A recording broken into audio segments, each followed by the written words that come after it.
Како министерката за животна средина Каја Шукова да го слушна апелот на директорот на комуналното јавно предпријатие Водовод Антонио Паунов за побрза реализација на регионалната депонија, за конечно да се реши деценискиот проблем со градската депонија, па најави интензивирање на активностите околу овој комплексен и скап проект. Меѓутоа, таа ја соопшти фактичката состојба во тој поглед, која не е ни малку оптимистичка. Имено според неа, во моментов нема ни основна инфраструктура за собирање на отпадот. Јавните предпријатија го собираат и одлагаат отпадот во нестандардни депонии.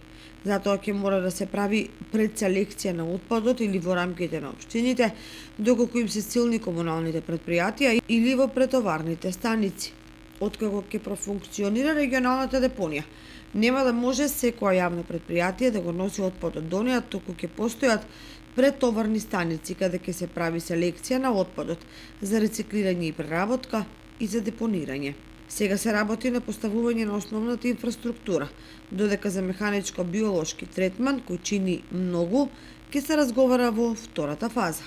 Користењето на отпад за енергија е се уште табу тема во земјава.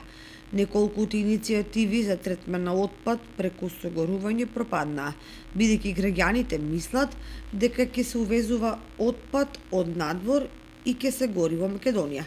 Според неа, целта на проектот сега е да се воспостави основната инфраструктура и да се научат граѓаните и сите институции сериозно да пристапуваат кон постапувањето со отпадот.